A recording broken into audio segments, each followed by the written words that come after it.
Greetings. My name is Sandy Jimenez. I am an artist and illustrator, and I'm here to talk a bit about what led me to do Inktober.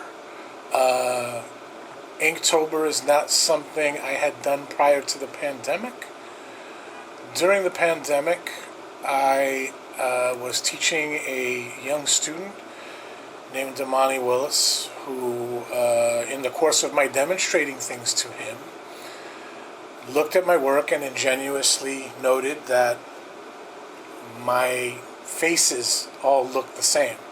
And he thought he was praising me by acknowledging the consistency in my work. And I realized that I was developing a mannerism or a kind of unintentional signature, which was just a kind of repetitiveness, perhaps a laziness in my work.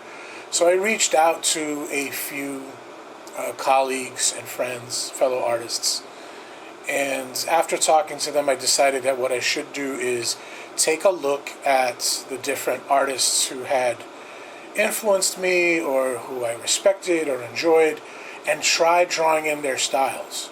So in 2021, instead of doing Inktober as it's normally done, which is to just follow the prompts that are issued forth on social media by Jake Parker, I took on a different artist each day for about 25 days. The first time I did it in 2021, I just grabbed whatever scrap paper I could every morning, the backs of envelopes, anything, and just would get to work right away. Sometimes I did 2 or 3 sketches a day. I became a little more organized about it when I tried it again in 2022 and tried to keep it to 1 or 2 drawings. And I did not intend to do it again after I did it. I thought it was pretty much something I had left behind in the pandemic. But last November 2025, I had been discussing Inktober with the students in my foundation drawing class, and one student in particular, Daniel Bermio, had become very interested and excited about the prospect of attempting Inktober, but October had already passed. So I suggested that we do something that is sometimes referred to as penvember, which is basically doing Inktober in November as opposed to doing Inktober in October when everyone else is doing it. This time I did try to incorporate the prompts when I could, but for the most part, I really kept to my structure of picking artists that were of interest to me, trying to draw in their style, either creating new images or responding to the prompts in the style of these artists. So here we have Alex Toth, a master of light and shadow that everyone really should study. I never tire of looking at his work and always find new things to learn when I examine it, for sure. This is Reed Crandall. He's an interesting artist insofar as his work bridges the comic strips in newspapers and comic book work and magazine work. It ranges in tone from, adult fantasy, science fiction.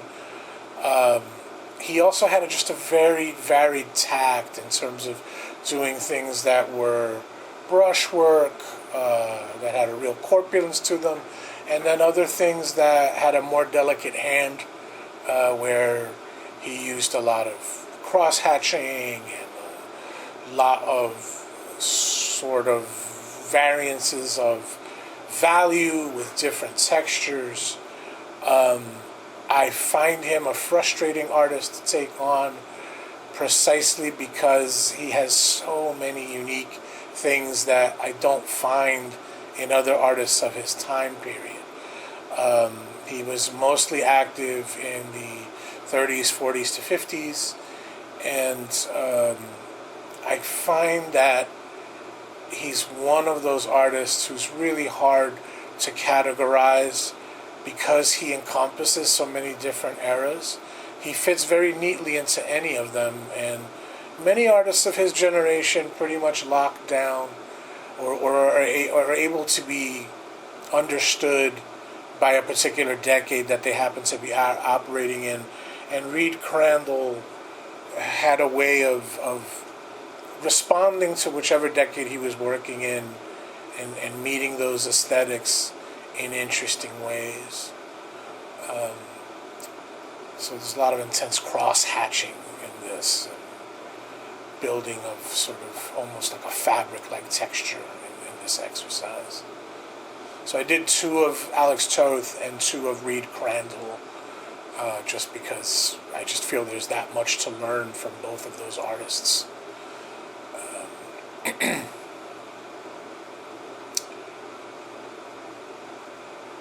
this is Milo Manara. Milo Manara is a name that I wish more people knew. He was much more well known in the 1980s and early 90s here in the United States among aspiring comic book artists. He did storyboards for Fellini and was a longtime collaborator of his. What is so interesting to me about Milo Manara is the way in which he combines pointillism with, line work. These are 2 approaches, particularly the way he's doing it. These are 2 approaches that shouldn't work together.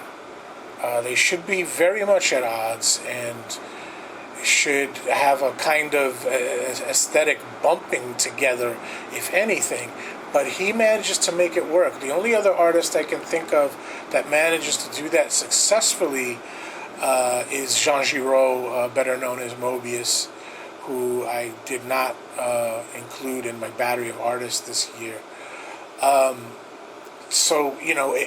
Milo Manara is one of those artists, if you try to employ his aesthetics, he can lead you astray very quickly, and you can just end up creating densities and textures that don't work, and that certainly happened in a couple of spots in here. But a very important approach to try, particularly because it has that visual contraindication in it.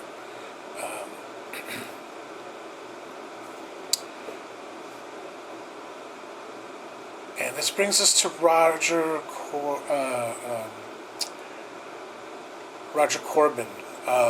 who Richard Corbin, excuse me. Richard Corbin mostly painted, and it's not as though there weren't a lot of people painting fantasy. There was James Baumer, there was Frank Frazetta, there was Patrick Gojos. But Richard Corbin did continuity. He painted actual comics. So I find it a really big challenge to try and create his painterly effects in pencil, in graphite.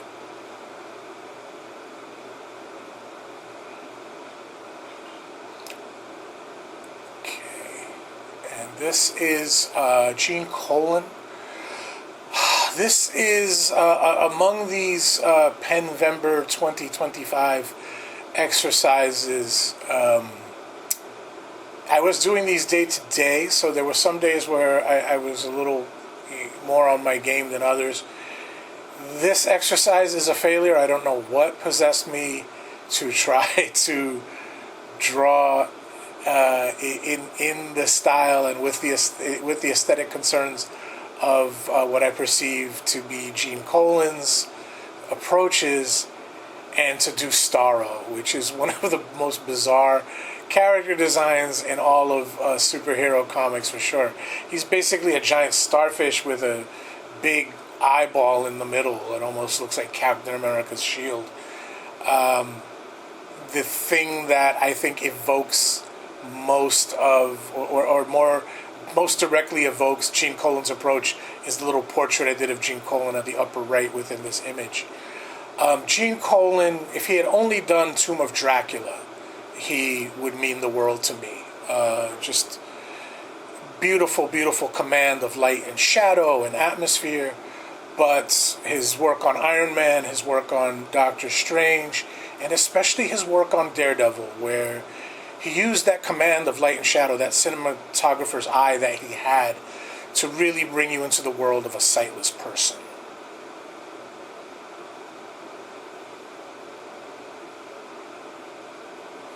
And this is Carl Barks. If you know DuckTales, if you know Scrooge McDuck, he's your guy.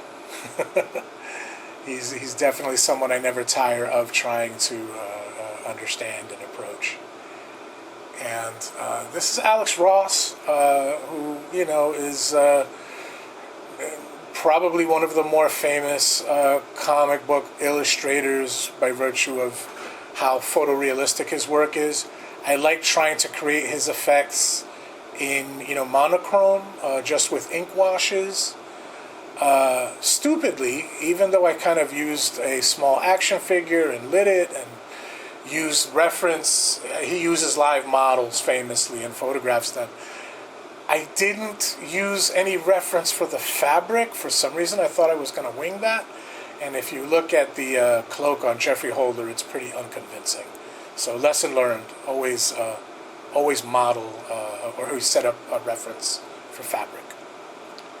And this is the great Jeff Darrow, another one of the great failures of this exercise. But, you know, failure, not to be glib, and this is not a rationalization, but failure is always an opportunity to learn for artists. And that is certainly the case in this exercise. There is a way in which Jeff Darrow is able to create volumes and discrete spaces, and he has a kind of architectural cleanliness to everything he does, a real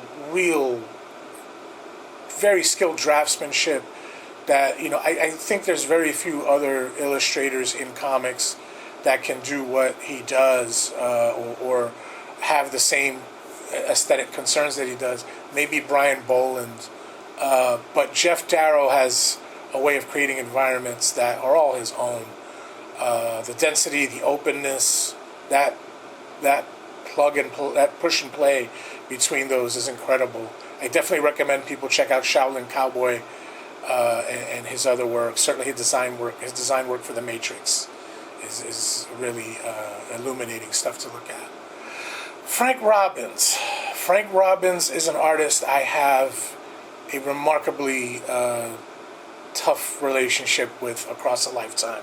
When I saw his work as a kid, I didn't like it much.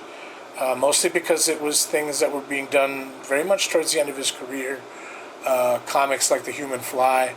I do remember liking his work on Invaders for Marvel in the late 70s. But it was my friend Ingvar Westberg, when I brought him up in conversation when we were in college at the Cooper Union. Ingvar asked me to look at a title that Frank Robbins had done called Johnny Hazard. And that just sort of blew the roof off my head. Frank Robbins had suddenly went from being someone who I kind of didn't think much of to someone I just read every chance I get. It was maybe 10 years after that, in the 90s, that I saw his very short Batman run, which is also incredible. And he was just a real master of you know, the pulse of that ink can bring to forms and to space and atmosphere. Basil Gojos. For those of us of a certain generation, you know, his images, his paintings that were on the cover of Famous Monsters magazine, just incredible stuff, you know, that sort of lives on in our dreams.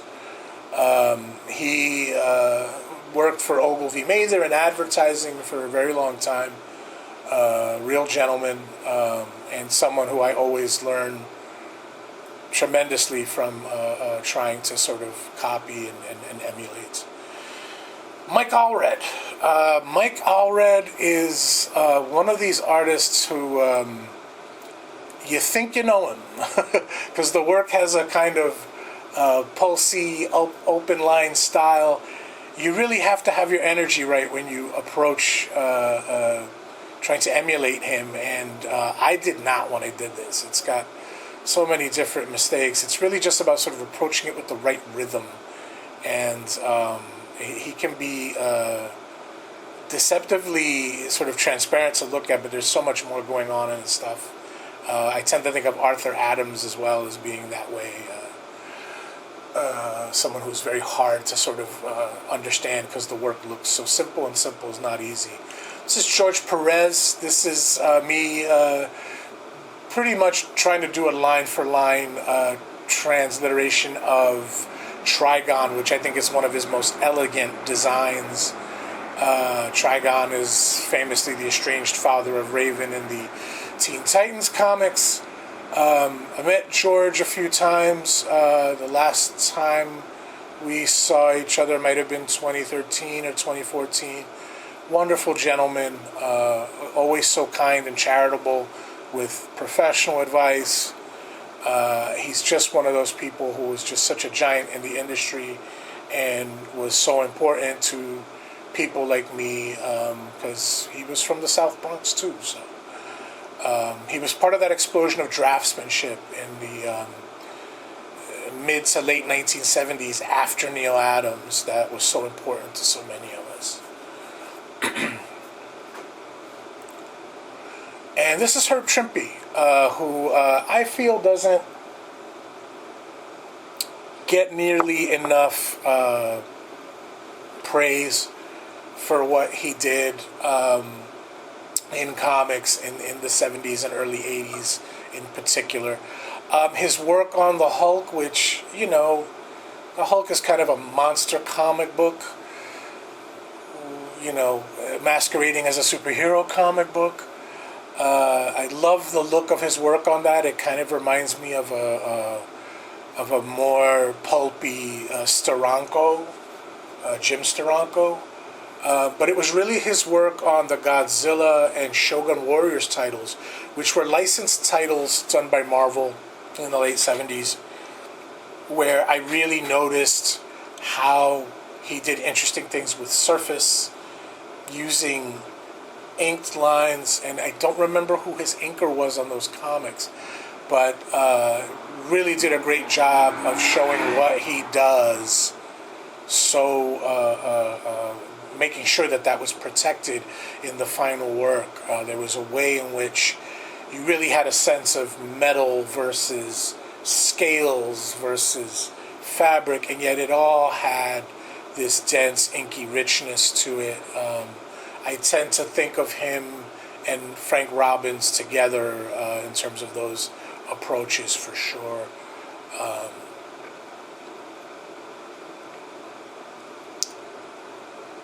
This is Bill Sienkiewicz. I don't know if there could ever be enough time for me to talk about just how important Bill Sienkiewicz is to me across a lifetime of drawing.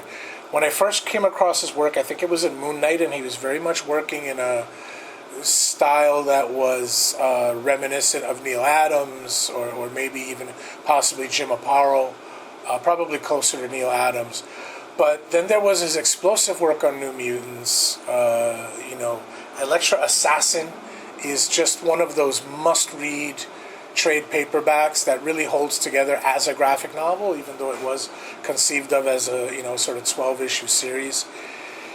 The way he brought painting into comics at a time when painting was done by Mears and Boris Vallejo and people like that, it was an attempt strictly at doing something very tactile and photorealistic. He brought a kind of expressionism into it, a velocity and energy and a different kind of space that was just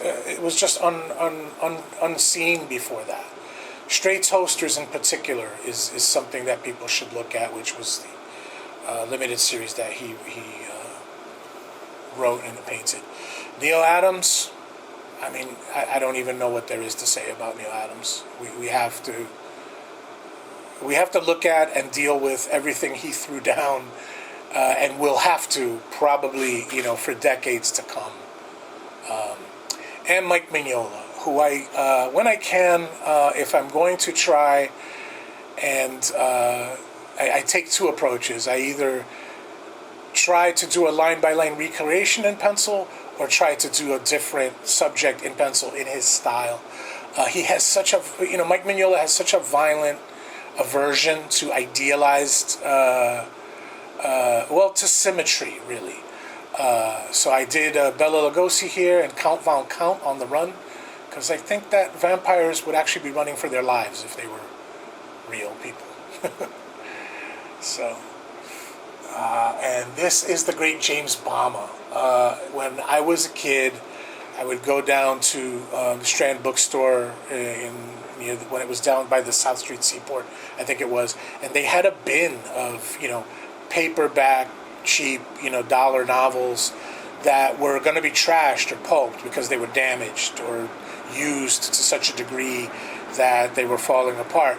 And I would seek out any ones that had James Baum covers, any Doc Savage, the great Star Trek covers to the novelizations of the Captain's Logs. I would rip those covers off and put them together. And I had this scrapbook of just James Baum stuff. So I always try to look at his stuff before beginning any big project. And here we have David Mazzucchelli. Again, one of these guys who just, he cleared so many cobwebs up for us who do comics and narratives. I think I mentioned, the sort of aversion and kind of animosity that Mike Mignola has towards symmetry. David Mazzucchelli has that towards the idealized anatomy. He'll draw like the fat around someone's neck, like just a wonderful grounded way of looking at the human anatomy that just makes it all that much more believable. Jack Davis, hard to put into words what this guy means to me. I still look at his old advertisements for Spalding with Dr. J and learn from those. Sandy Plunkett. Okay, Sandy Plunkett's an interesting guy.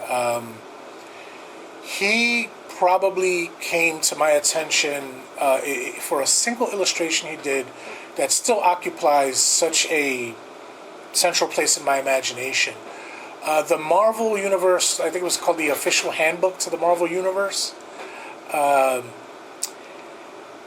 He did a portrait. He was commissioned to do one of the sort of, iconic portraits of a character next to all their data of Hannibal King. And it, for a ink and line drawing, it has such presence to it.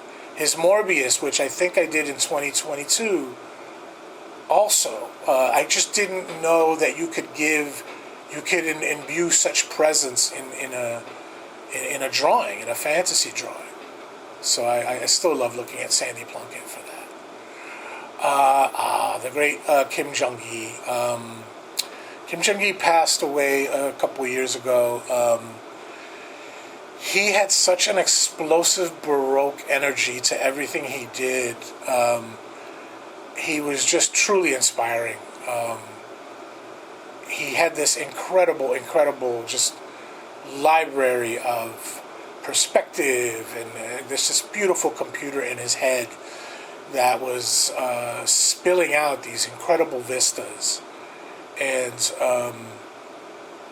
I don't quite think I've yet taken on what he does with perspective and with the eye and with space. I'm still dwelling and dealing with just what he does with physical anatomical energy. So this is just like a bunch of galactuses or galacti running riot and punching themselves in the face. Again, another huge loss, I think, for the medium and the art form. Jack Kirby. Jack Kirby is one of those American originals like Louis Armstrong. I think he was sent to us by the universe to just show us a different way. I think he looked at things like circuit boards and saw what, the Aztec and the Maya saw when they look at stones and built their pyramids. it is such an alien approach. It is such a unique, personalized approach to imagining machinery, spaces. I think what I still love about Jack Kirby, and probably appreciate more now that I'm older, is that he never let his absolute, mastery of anatomy, he never let that get in the way of a good drawing. So if he had to push a hip forward and it broke the plane in a way that didn't make sense because now a shoulder that was in front of that should be behind it, he didn't care. He'd draw things at the quote-unquote wrong size for emphasis. He led me back to look at a group of painters, a school of painting called the Mannerists, that were very maligned when I was at Cooper Union. You were not supposed to look at the Mannerists. They were considered bad art. No one ever said it that explicitly, but that is what they meant. But it's because of Kirby that maybe in the last 10 years I've gone back to artists like Parmigianino, who I think have a lot of the roots of what we do in all our comic book art across all genres in terms of breaking the picture plane and trying to activate the page with the figure by making the figure emerge. The kind of things, I think Todd McFarlane always talked about in terms of what his motivations were for what he did when he took over Spider-Man. So this is the great Jon Baum. Probably more than any other artist, typifies this explosion in draftsmanship in mainstream comics that begins around 1977, 1978, maybe a little earlier when he was doing, Power Man and Iron Fist.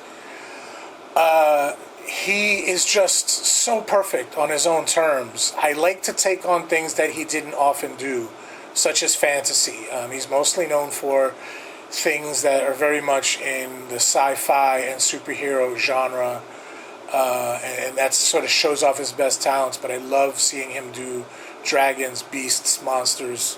He does that phenomenally well, too, I think. His run on Fantastic Four really needs a second look. I know people rightfully look at his X-Men work, but John Romita Sr., it needs to be said, because John Romita Jr. is no slouch. Don't know what I can say about this guy. He is so central to my understanding. He might be the first comic book artist I was able to identify just by looking at him, just by looking at his work. And here we have the great Michael Golden. Michael Golden, I guess I first saw his work in Micronauts, that first 12-issue run he did, written by Bill Mantlo. Kirby had necessarily a lot of followers, but very few. I'd say we all are, right? Like as Alex Ross has said, we're all post-Neil Adams artists, but we can also all tie ourselves back to Jack Kirby. Michael Golden is one of the first ones who took the things that Kirby was doing and took them in a direction that was really a question of building upon what he had established. It's very hard for me to put into words and articulate what those aesthetic concerns are, but if I have to zero in on a specific series of things, it's the way he uses dark, inked areas powerfully, graphically powerfully, not just to give you a sense of where the light is, but for emphasis, for weight. Something that you can see in Michael Golden's work. I think Michael Golden often inks shadowed areas for emphasis and weight, as opposed to where some source of light might be coming from. More than that, the thing that is very much uniquely, I think, Michael Golden's own, and his very unique contribution, is the ability to communicate material and surface. He can draw so convincingly, like bullet-pocked concrete, and give you this sense of this weight of the material and the contours of it under, stress and erosion. Nobody does it quite like he does. And a fantastic storyteller. all told. One of the absolute greats. And this is Walt Kelly. All I'll say about Walt Kelly is I'll never do him in felt pen again. Walt Kelly really needs to be done in brush. That was my great takeaway from doing him this year. Barry Windsor Smith. Wow, what a disaster this drawing was. Barry Windsor Smith is very, very difficult. He has a absolute precision. Again, you can put him in that group with people like Brian Bolin, Michael William Kaluta, these artists who have just this absolute rock solid consistency that is about convincing you of the world so that you never confuse one character for another. When you are looking into a panel, you absolutely know where things are relative to each other. His continuity is fantastic. Continuity in the pure sense of it, knowing that we are looking at a series of images that are part of a process. But then what he does can hardly be called cross-hatching. It is something else. It is something that he the way he hatches and cross hatches is done with such a particular signature that I really struggle to duplicate it in this very fun, albeit frustrating exercise of turning Goku into Wolverine. And Vaughn Bode, well, I'm from the South Bronx, and the first time I saw Vaughn Bode's work was in the graffiti work of people like Dondi and Scene and Aaron and artists like that. And I was delighted, at the age of 12 when I found out that this guy did comics. I thought maybe he was a guy who did album covers or something, because that's the way his work was coming to me. And lastly, we have Sergio Toppi. Sergio Toppi does with negative space, and I don't mean inked black areas. I'm talking about the way he engages the untouched white segments of a page to create forms in the way that Alex Toth, Mike Mignola, and others do it with inked areas. It's a fascinating approach, the way he creates density and texture and a kind of really lyrical rhythm. You're really being sort of chased around this maze-like constellation of interlocking lines that build a curvature and then pop a form in front of another form. Very hard to do. This is yet again one of the other ones that, like some others, that where I fell very far short of the mark, and yet very interesting to do, very interesting to take on. So I think that he's someone that I probably should have taken on a much larger scale. So that's it for penvember 2025. Since I popped up the actual video with the actual finished work, I've been asked repeatedly, no, I don't want to do this again. I definitely will not do it this year. Will I say that I'll never do it again? I am saying that, knowing full well that I said that the first time I tried it in 2021, and then I did it again the very next year because I got egged on by some students, which is the great thing about teaching. Your students can sometimes push you to do things that you otherwise would not do because you insist you don't have the time or the interest. But these were enormously illuminating things to try. I am very thankful to Jake Parker for setting up this thing that we come together on every year called Inktober. I urge you to try it. It's frustrating. I don't like the prompts. But there is value even in that, because if you are to be professionals, you are going to have to draw things you don't want to draw. You are going to have to draw things that don't interest you. All of it will teach you if you pay attention, do it right. In terms of examining these artists, these are people who frighten me, and that's why I took them on. And are there some big face plants in here? Sure. but all of it was worthwhile. All of it will become part of my toolkit. And I remind artists as they look at the work that they appreciate, that impresses them, that they think is important, always ask yourself three things. What is it? What are you looking at? Ask yourself, what is it doing? What effect is it having on you? What is it accomplishing? And then thirdly, ask yourself, how is it achieving that?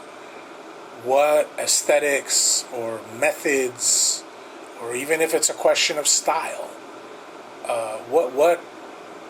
how is it being achieved? How is that image or sequence or series of issues or story affecting you, making you sad, making you happy, making you want to read more of it? And how is it doing all of that? If you can answer those three things, you will be able to internalize what you enjoy and what you love into your practice as artists. Thank you.